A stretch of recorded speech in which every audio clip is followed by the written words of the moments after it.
Hello everybody, Bruce here with a video lecture on Chapter 5, Module 5. So let's get going. So how to use the CSS box model for spacing, borders, and backgrounds. Couple things, right? The applied objectives are given an HTML document, create CSS style rules that use the CSS box model to apply spacing, borders, and backgrounds.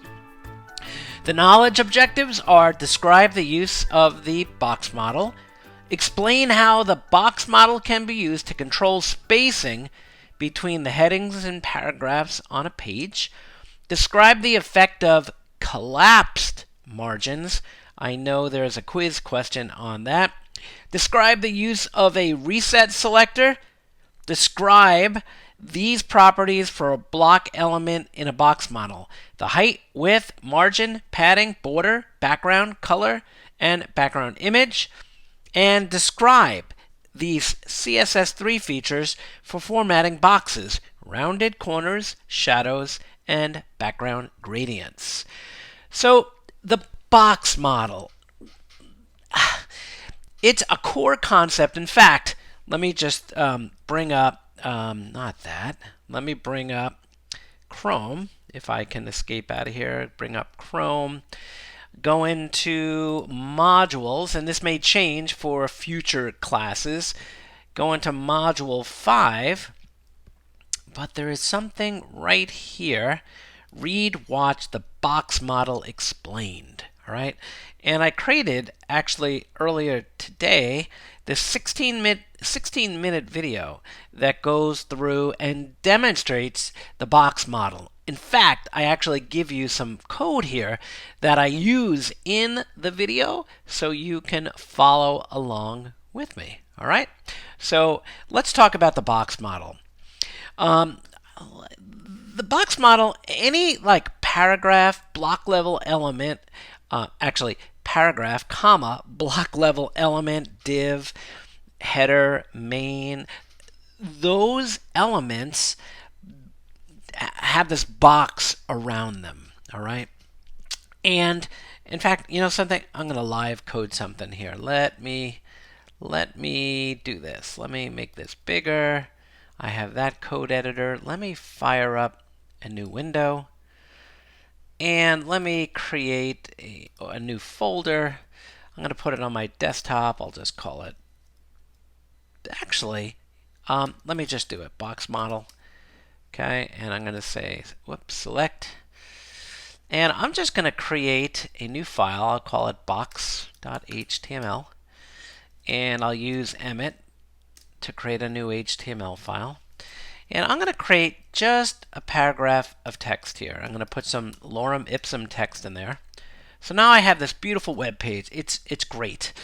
In fact, here is the web page. If I bring it up in, see it? It's right here in, what do you call it? In Live Server. There it is, right? And let me show you, and I'm going to do this by using embedded styles, ones that I don't want you to use, instead of having a separate style sheet. But I'm allowed to do it, and you're not allowed to do it. So let me do this. Let me say, hey, paragraph selector, put a border around yourself. I want it to be 1 pixel solid, black. 1, 2, 3, 4, 5, 6. And let me go back, and you can see here, I'm going to zoom this in. Right, there's this box, right? Actually, there's a border around this thing right now, right? So check this out. Let me go back here. And now if I say, hey, add some padding. And I'm going to add 20 pixels of padding. And you can see here, now we have the content right here. And then we have padding on the top, right, bottom, and left of 20 pixels. All right? So this content has padding around it, all right? And notice that the, let me just show you this. Let me just show you. See, no matter what size I do it, right, it's still going to have, the padding around it. I'm just zooming in on the window, all right? And now what I want to show you is if I put margin, and I'll put, I don't know, 20 pixels of margin, watch what happens. Notice how the box shifted? Right? So the box shifted inward. Let me go back here, undo that, save it. See where the box is now? And see where the box is now if I put 20 pixels of margin. Do you see that? So what happens is, this is the content, this is the padding, and I put the border here on purpose. The padding, think of it like a FedEx or UPS package. You have your new stuff that you ordered, it's in the box. And then they put padding to protect it, right? It goes around your precious little Amazon package, whatever it may be, right? And then here's the box, which is actually the border.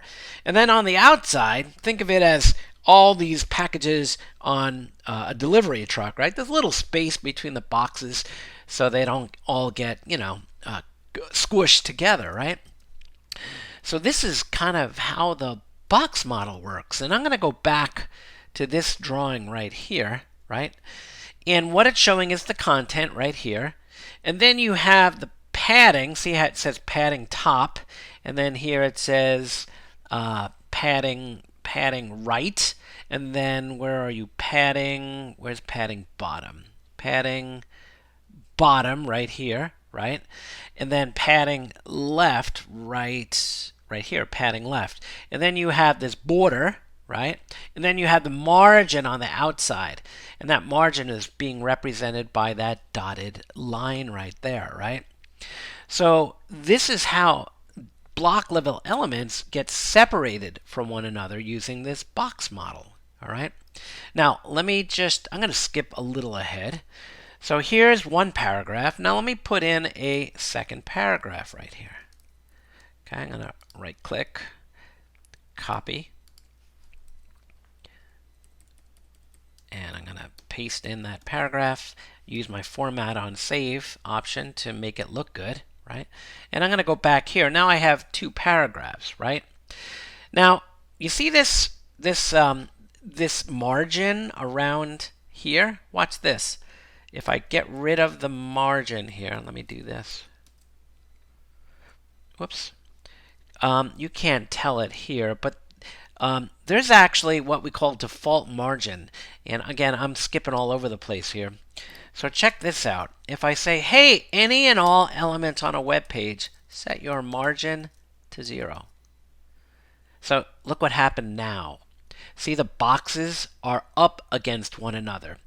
That's because, and this is called a reset, by the way, it's a little further on in the slide deck, but now these boxes are kissing. They're right up against one another because we set the default margin for all elements to 0.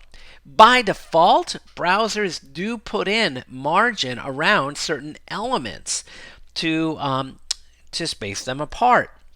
So now if I go down here and I say, hey, margin 20 pixels, I'm getting 20 margins, 20 pixels of margin, all right? So the other thing you can do as well, I have padding 20 pixels. What this means is, it means this. It means top, right, bottom, left. So those sides in the box, right, top, right, bottom, left, are going to get padding, okay? So what you can do, right, there's a shorthand, right? I'm going to comment that out. Oops, what am I doing? I'm using the wrong comments here. Why didn't somebody tell me? So what I'm going to do here is I have padding, and what you can do is you can say padding on the top, I want to be 20. On the right, I want it to be 50. On the bottom, I want it to be 100. And on the left side, I want it to be 5. Okay? So watch this. See what it did? You see what it did to the padding? How I was able to specify for the different sides, right, inside the box, right, the border, different types of padding. So that nomenclature, top, right, bottom, left, right, top, right, bottom, left. And you can also do it this way, where you can say padding, top and bottom, let's make 50 pixels top and bottom, and right and left 100. So watch this. Let me comment out this one right there. So you see what it did here, right? It added top and bottom of the same, which was 50, top and bottom, and then 100 left and right. 100 left, 100 right. So these are shorthands, and the same shorthands work for the margins, okay? So check this out, okay? What if I do this? What if I say, hey, paragraph, make your width, I don't know, 500 pixels. Make your width 500 pixels. So let me dial this down. So see what happens here? These boxes now are not taking up the full width because block level elements take up 100% of the browser window. With the width specified to 500 pixels, they'll only go 500 pixels wide. Okay?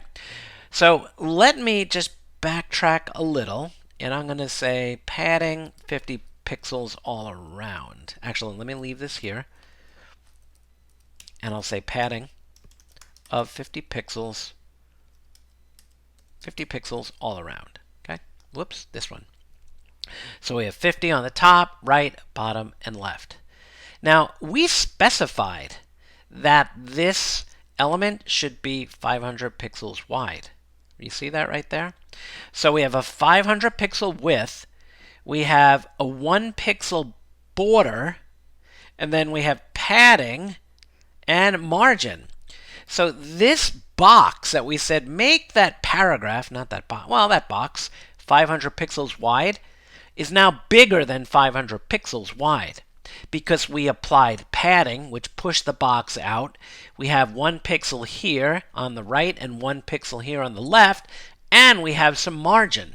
So the width of this element now is actually the margin plus the left border plus the padding, plus the content, plus the right padding, plus the width of the right border, plus the right margin. Ha ha ha ha.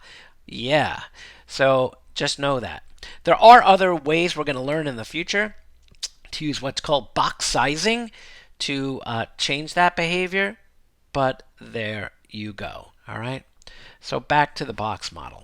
All right, so this is what I just covered, where you're calculating. I didn't do the height, but I did the width of the box. The height is the same thing. All right, and here is just from the textbook, right? They have this box model. In fact, I think I have this code right.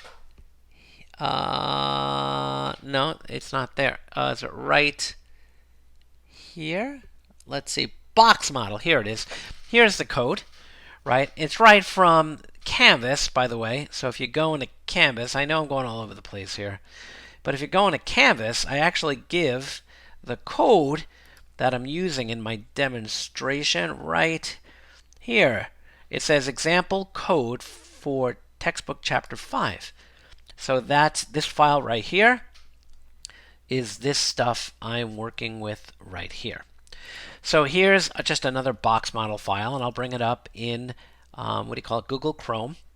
And they just use a different, different types of borders to show you different things that are going on, right?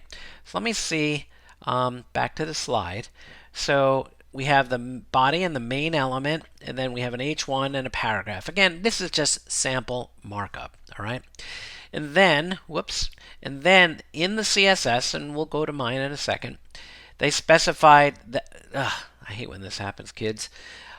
They specified that the body, right, has a border of 3 pixels dotted black, okay?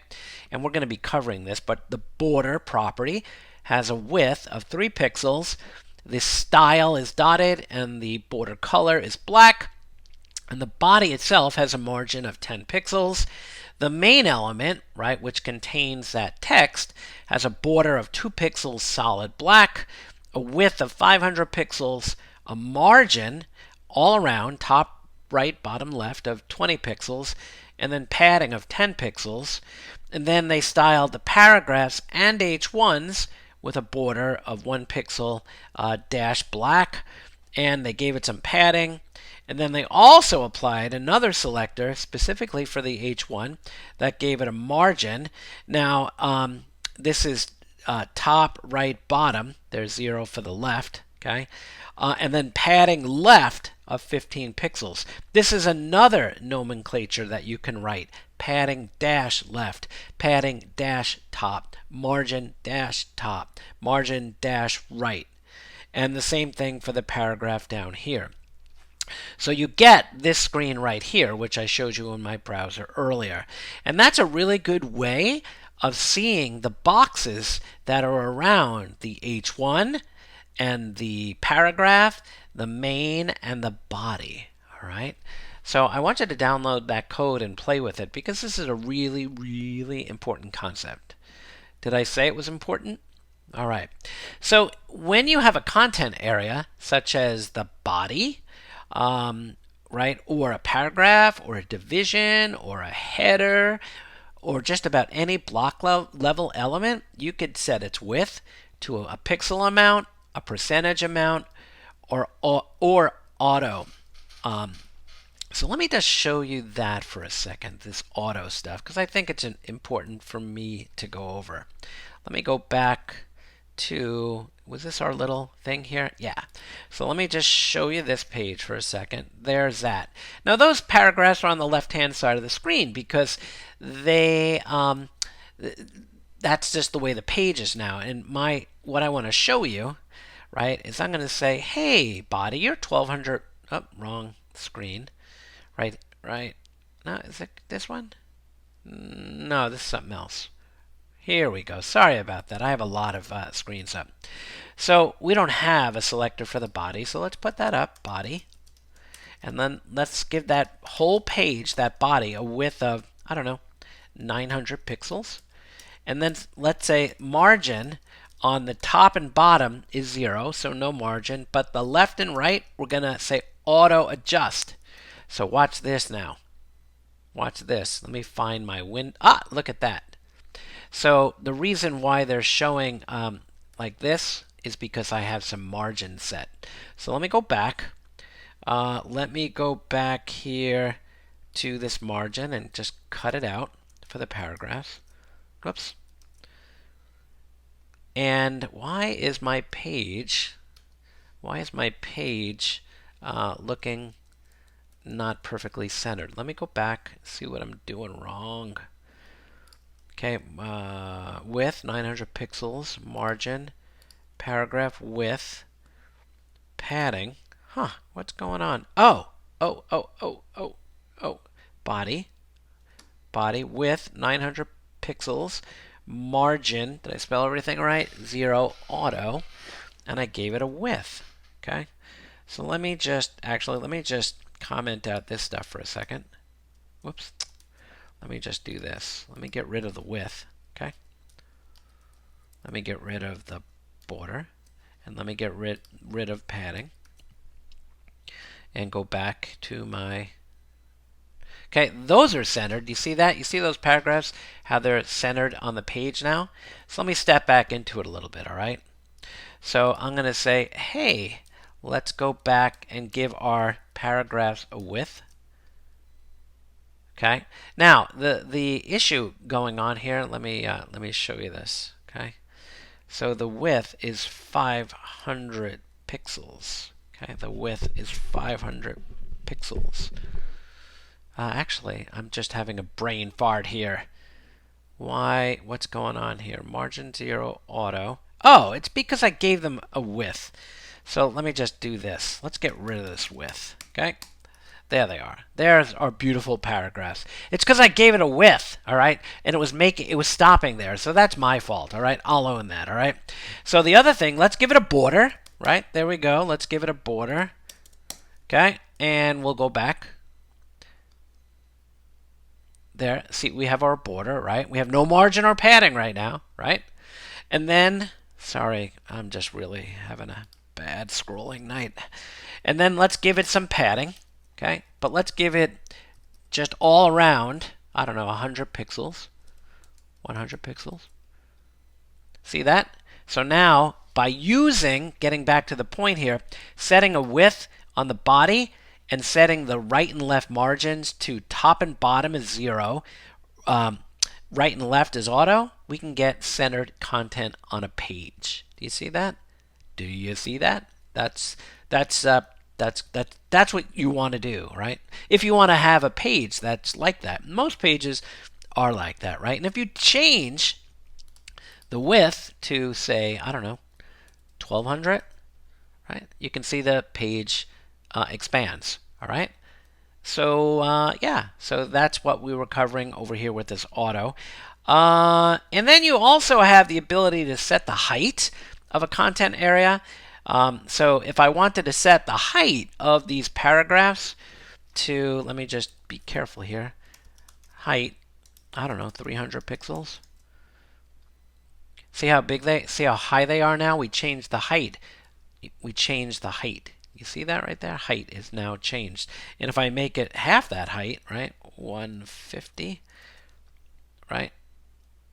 You see that? You got that? But what's happening is, since we have this padding here, it's actually pushing out the box. It's pushing out the box. So if we get rid of that, you can see everything gets to 150 pixels. Because remember, everything's additive. It's the width defined plus the padding, top and bottom or right and left, and then the border and then the margin, right? All right, I know it's confusing, but watch. I have 2 other videos in Canvas on this stuff, and you'll totally, you gotta play with this stuff. That's how you're gonna get the muscle memory working. Shorthand, margin dash top, half an M.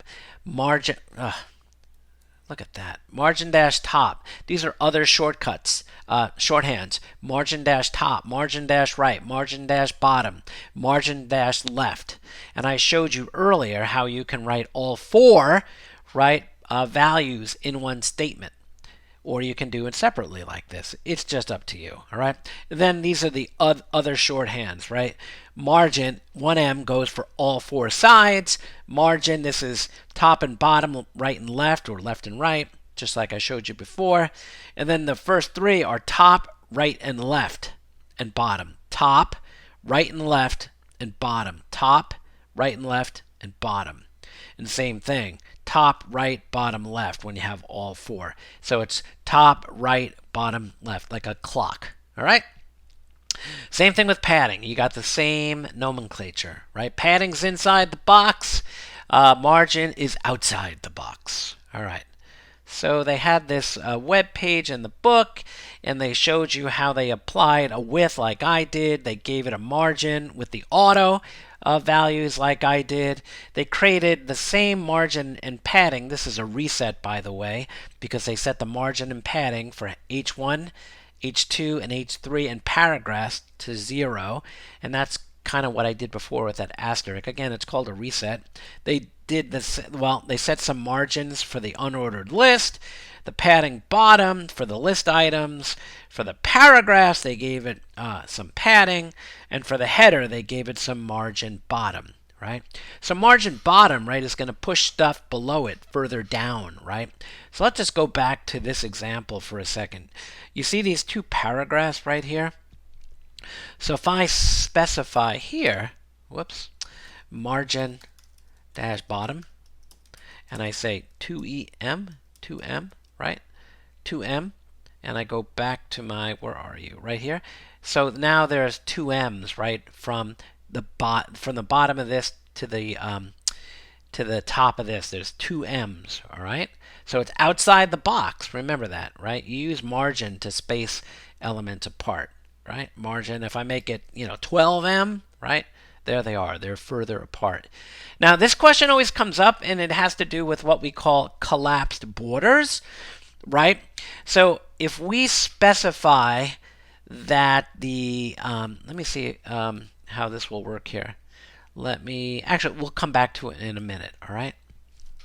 So there is that. Here's the reset I did earlier with the asterisk where I set all elements, margin, and padding to 0, okay? Borders. Borders are something you can add to block level elements.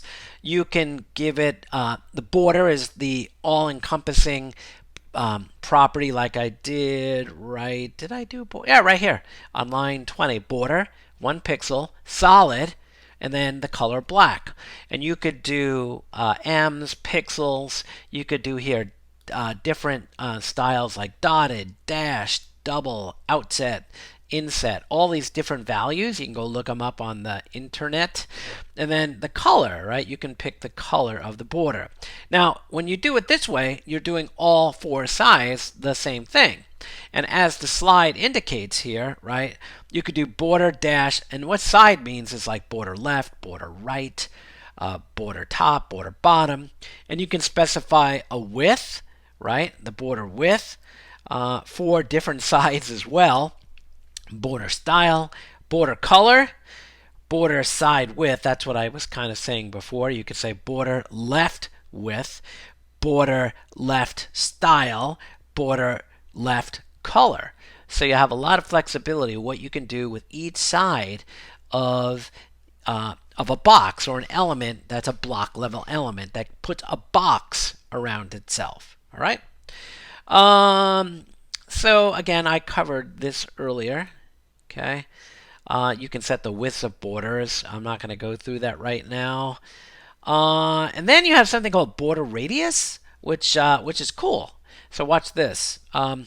So these paragraphs, right, have borders. And what you can do now is you can say, hey, border radius, right, some math stuff, and make it 12 pixels. So let's go back and notice now, I'll zoom it in here. Whoops, not too much. See these borders? Right, we have these radiuses, right, these rounded corners on the box. So you could do that with border radius, and then you could do stuff like this, right? You can say border dash top dash left radius, and you can, I don't know, let's make it big, 20 pixels, right? So look what happened there. It kind of got the text, because we have no padding, but you see that 20 pixel right there, and look at the other corners. See, they're square, right? So we created like this fictitious faux tab, right? So let me do this. Let me just add padding. Actually, we have padding, right? I can go add that guy back in, right? And now you can see we have our rounded corner. Now let's say we wanted to do the lower right, right, with a radius, right? We can say border dash bottom dash right dash radius, and then let's make it 20 pixels, right? So there it is. So we have that corner with a radius and that corner with a radius. So let's just have some more fun, right? Let's say border right width, and we'll make it 10 pixels solid, a blue color. Uh-oh, I did something wrong, kids. Border right. Oh, I got to give it a style. Border right style. Let's make it solid. And let's see. And we need a color too, actually, for the right side. Border dash right dash color. And let's just make it black. 1, 2, 3, 4, 5, 6. Semicolon. And we still have no. So what did Bruce forget?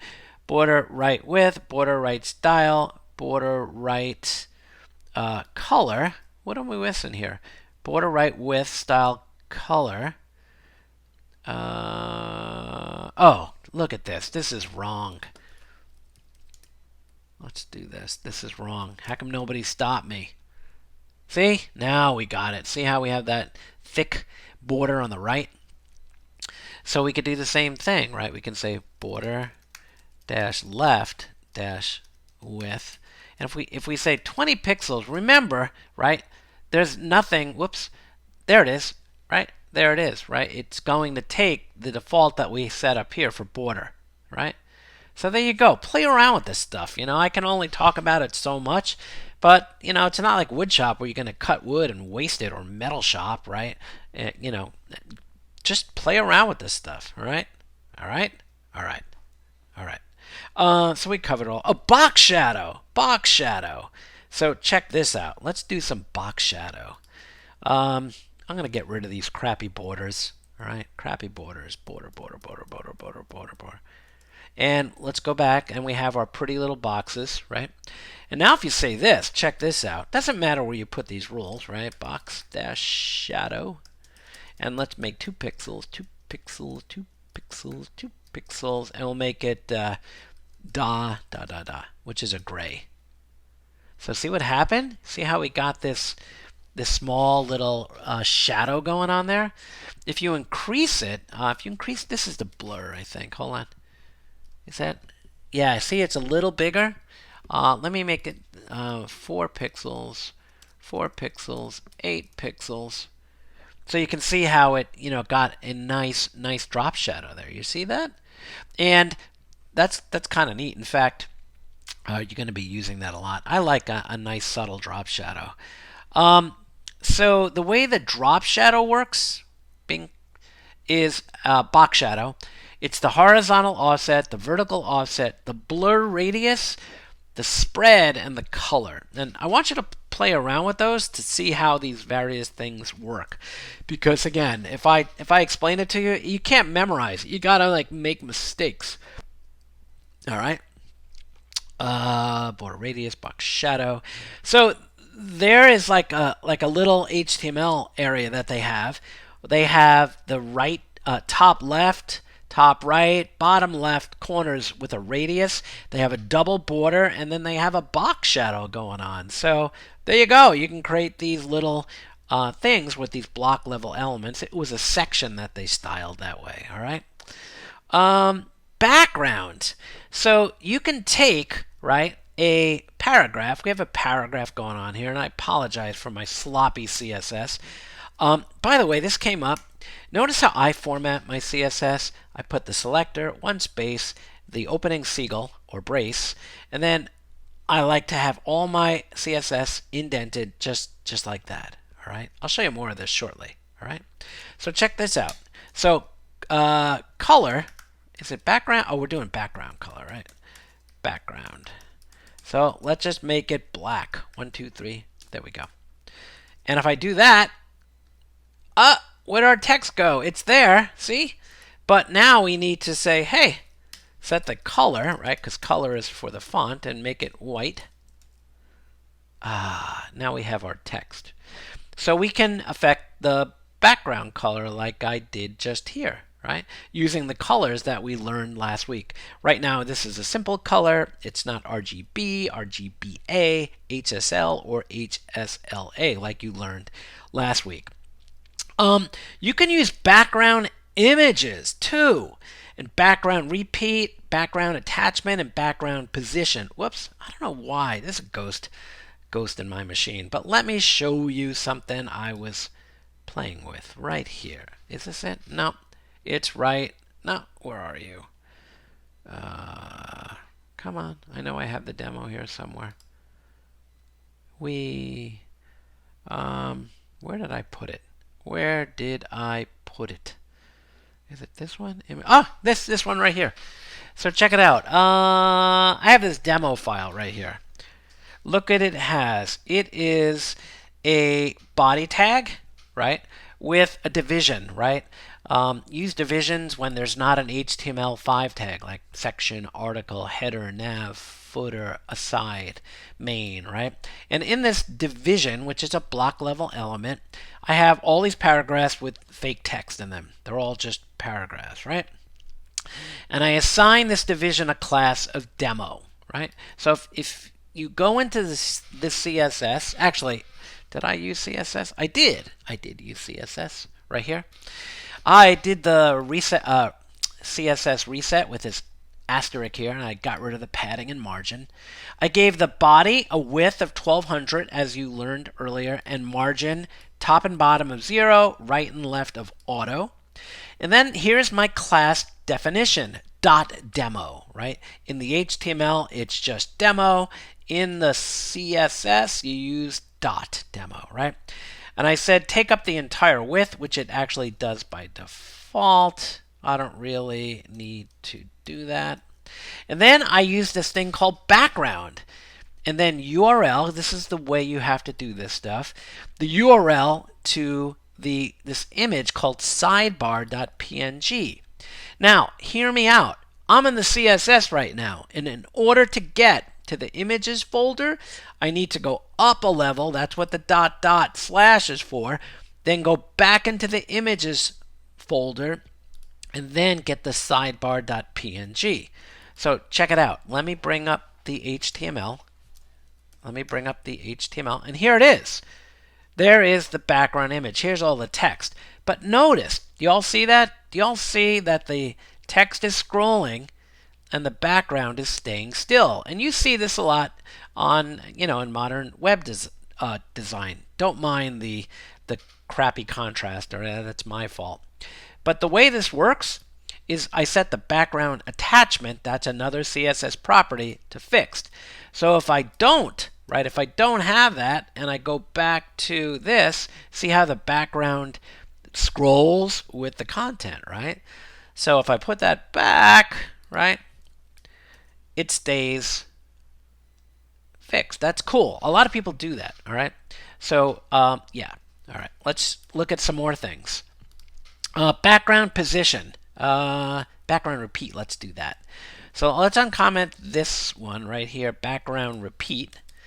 And here, I just set it, sorry about that, folks, to no repeat. And what happens, see how now we just have that image right there? It's not repeating itself. It's just on the screen once, right? I can modify my CSS to say repeat across the x-axis, which goes from left to right. See that? And I can say repeat y, which will scroll down, right? The y-axis of the page, right? So you can do all these things, okay, with your background images. You can apply a background image to any block level element. A header, a footer, a main, a section, an aside, a paragraph, a block quote, an unordered list, you name it. Aside, those are all block level elements, and you can do these types of things. Now, this one, background position, right top, check this out. Let me just do this. Let me say background repeat.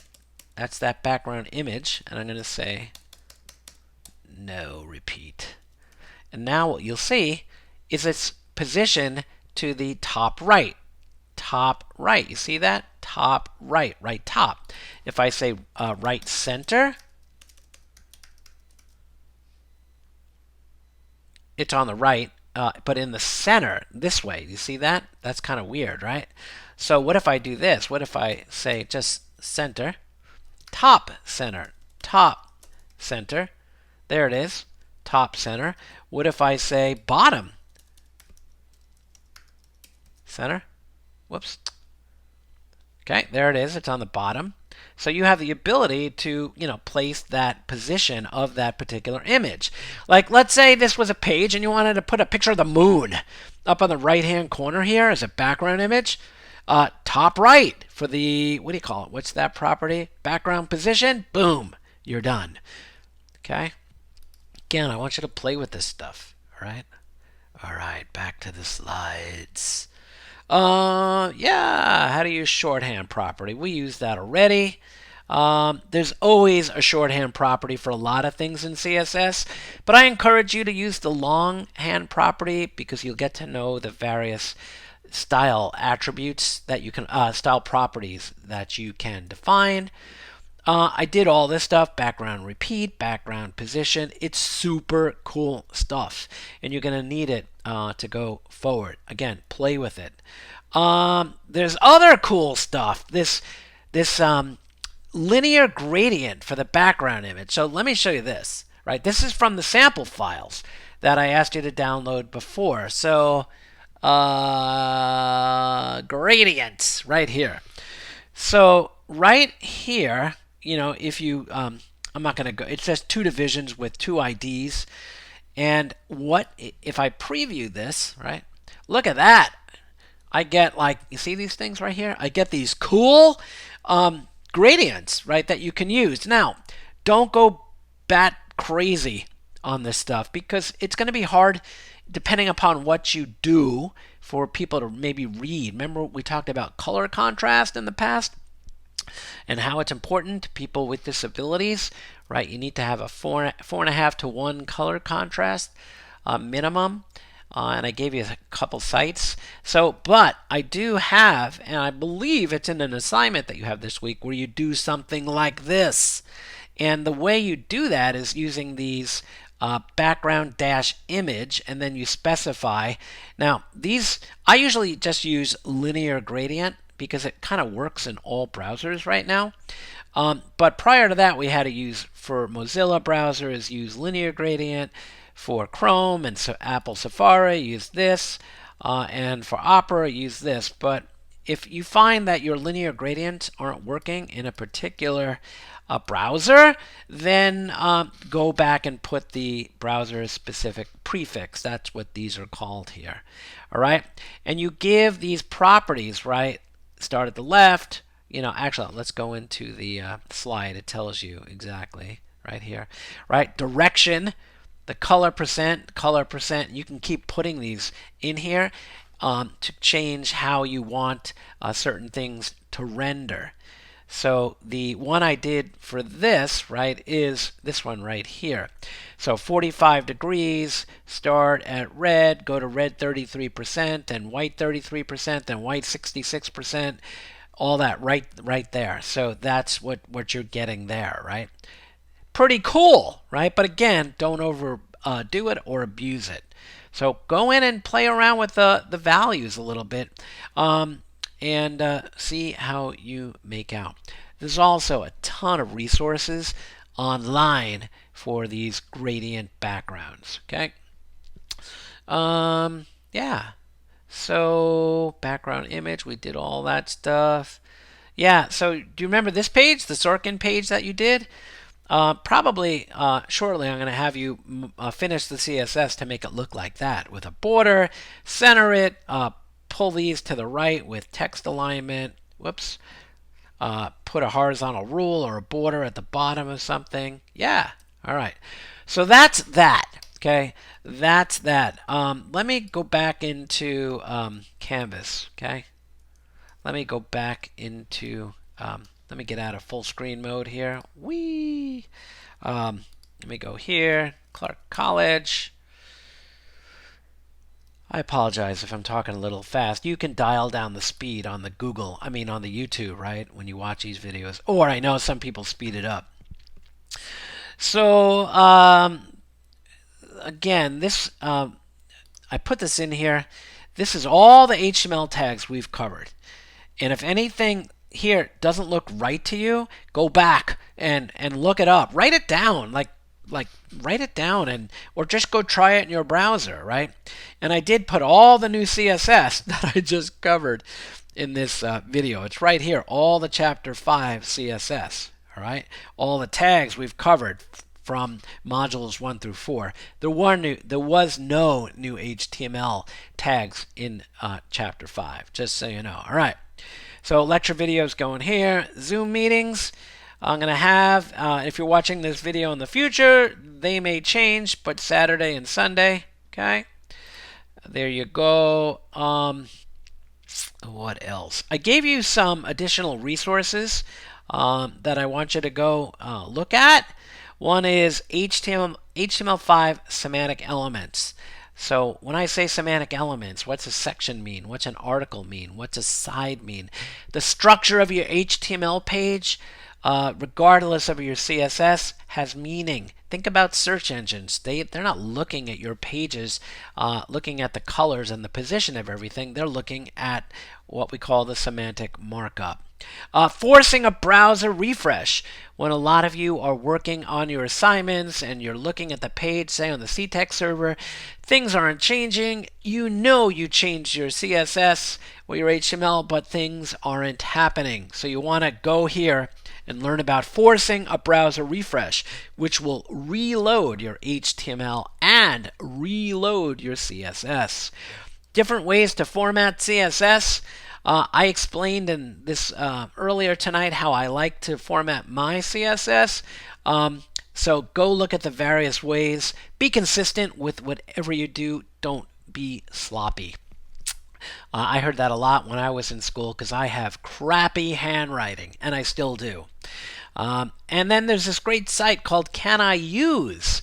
And what Can I Use does is if you type in some CSS or HTML, it will tell you whether the browser you're trying to make your code work for actually works or not in that browser. So that's a super cool site. So that's that. Then I have just the typical stuff: read, watch, the box model, how to yeah, this stuff is just all reading. But then I need two things. I need for you to submit screenshots of your format on save and HTML tag wrap extensions working in Visual Studio Code, because I'm seeing code being submitted that's not formatted correctly, and I think a lot of people have not set it. Again, it's in the prior module, module 4. Go look it up. Same thing, I need the HTML tag wrap extension installed. Actually, this is a little wrong. It's just the tag wrap extension. All right. So this is non-graded, but I'm going to hold you back if you don't submit screenshots showing that you have those things installed. Sorry, Charlie. All right. The next thing is the one web development assignment for week number 6. I have a video overview of the assignment, so you need to watch that first. And then what you're going to do is you're going to build this fictitious Gale Ujifusa Realty Incorporated. So this site has a header, an H1, a main, an H2, a section, an H2, some paragraphs. I see some different colored text here using a span and a class. I see emphasized bolded text here. I see a bunch of links here that need to be styled to be black. Again, another section with an H2. I see an unordered list there, unordered list there. I see some text here. Again, these are all different sections of the web page. I see some justified text on this section. I see another unordered list. And by the way, I see rounded corners. I see rounded corner, rounded corner, square corner, square corner, square corner, square corner, rounded corner, rounded corner, center aligned text. I see some spacing here with a margin and some spacing there. That's all on you, and I give you all the instructions on how to do it. I gave you a lot of code to work with. If you forgot how to style links, it's right here in this video. You're going to need to style them. Those links are not going to, I don't want them as blue, which is the default browser color. I want them as the black to match the rest of the site. And when you hover over these particular links, I want to see them underlined. So if I hover over, underline, hover over, underline. All right. So that's that, and that's all I got. So again, hope this helped. For those of you in the online section, there's a lot more on you to do since you don't have the Tuesday and Thursday or whatever day we have lectures. So we almost have 4 hours a week of reinforcing this stuff. So if you've gotten this far and you want some extra credit, Slack me the keyword remote control. All right, thanks a lot.